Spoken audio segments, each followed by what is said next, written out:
Okay, so hello everyone. My name is Ramy. I will be presenting a paper about Argmax and XGBoost training over homomorphic encryption. This is a joint work done with Adir Akavia, Allon, Adir, Ehud, Aharoni, and Eyal Kushnir. Yep. So basically, the scenario we're talking about is like this. We have Alice, which has data, and Alice wants to train an XGBoost model on her data. For those of you who are not familiar with the XGBoost model, it's simply a model like a decision tree, like a random forest, but it's a specific version of random forest. And we also have the server, which has a large computation power. So Alice wants to utilize the computation power of that server to train the data on the server side instead of training it on her side. But the problem is that this data is private and the server is not always honest. We consider it as a semi-honest party. So you want to allow this training while preserving the privacy of the data that Alice has. Yeah, so there are some existing solutions for this problem, but there are limitations to the existing solutions. So basically, some of the existing solutions heavily rely on communication, which means that a lot of the computations that the server does rely on getting some information from Alice. And in many of the existing solutions, there are a lot of rounds of communication between Alice and the server. So for example, there are some MPC solutions where in order to train only one tree of the XGBoost, we have to do 60,000 rounds of communication. And this is a quite recent paper. And of course, if we want to scale it to 100 trees, it will be even harder. And to avoid doing this many rounds of communication, there's a solution called FHE, which is fully homomorphic encryption. And this solution basically allows us to do computations over encrypted data without the need to decrypt the data. So basically, Alice sends its data to the server, and its data encrypted to the server, and the server can do all of the computations on his side. There are also some FHE solutions for this problem, but they are slow with respect to runtime. So the state-of-the-art paper takes 7 hours to train one tree of XGBoost on a medium-large dataset, and we want a typical model contains 100 trees.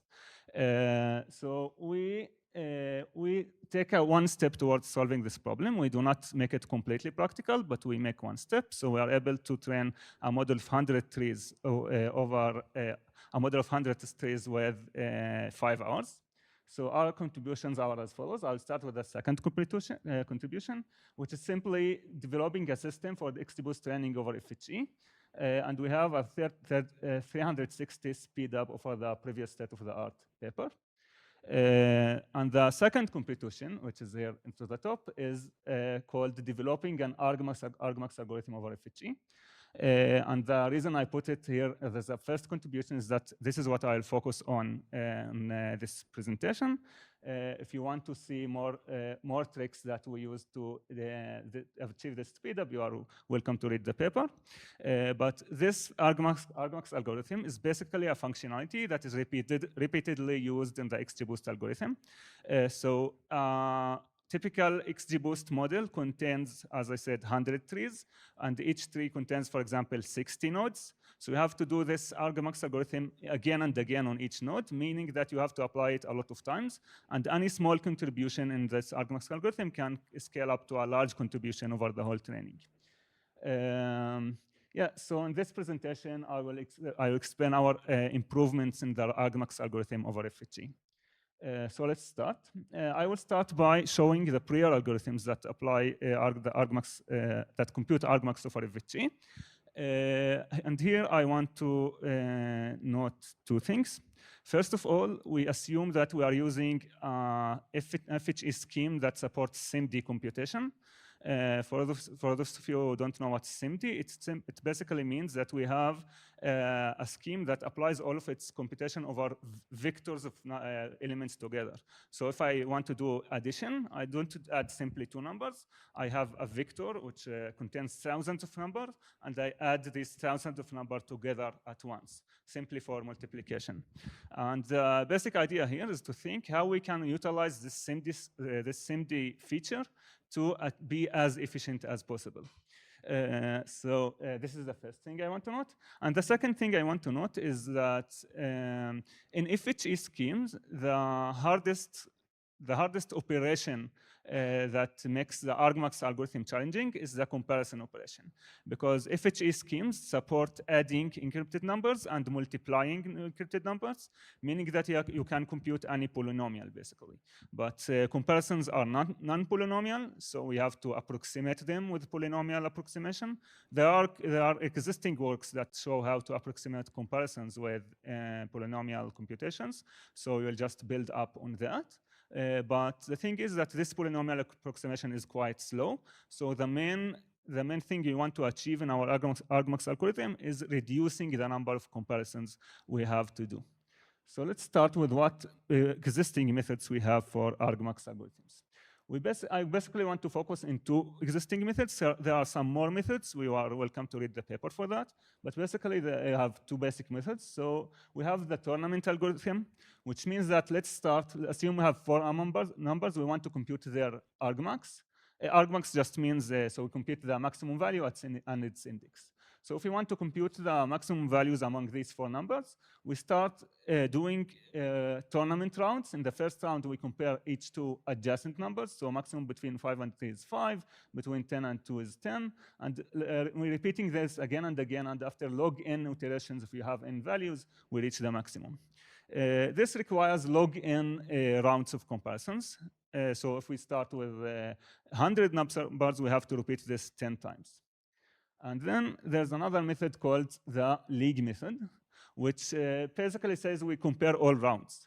Let's assume we have 2, 10, 3, and 5.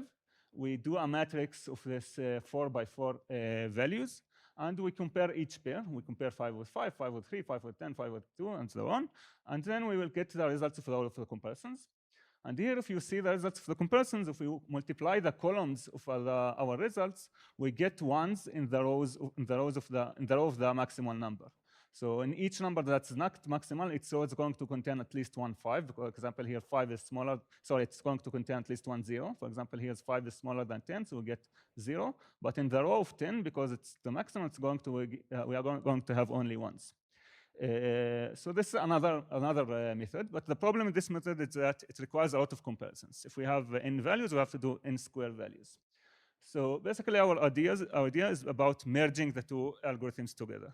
There are already existing works that discussed merging the two algorithms, so we do it quite differently. If you want to see more details about how our algorithm differs than prior work, you are welcome to read the paper. But basically, the big idea is combining the league method with the tournament method. So the problem with the tournament method is that each time we do a tournament round, we no longer utilize the SIMD to full extent. So if we have for example, in the last round here, we have only comparison between two values. So if we have SIMD that can work on 1,000 numbers, it wastes a lot of the slots in the SIMD. So the basic idea says that let's do repeated rounds, which kind of combine the league method with the Argmax method, with the tournament method. So we start with 2 rounds of tournament, and we compare the maximum on each 4 adjacent numbers. So let's say we have M1, M1, M1, M1, M2, M2, M2, M2. This is the maximum in the maximum in the first value, 4 values is M1, then M2, and so on. Then we can take these 4 slots and do a league round on these 4 slots. We have 4 by 4, and we compute the maximum. We get the maximum in 16 values. So we have now maximum in each 16 values. We can repeat it again and do a matrix of 16 by 16, where we have a league of 16 by 16 values. And now this computes the maximum of 256 values. And we repeat this again and again. And each time we square the number of values that we compare. So at step I, we compute the league on 2 to the power of 2 of I values. And this requires, this means that in order to, if we have For example, we have a limited number of slots, and we want to compute the maximum of these slots. We need only log n instead of log n comparison rounds. This was quite fast. You are welcome to approach me for questions.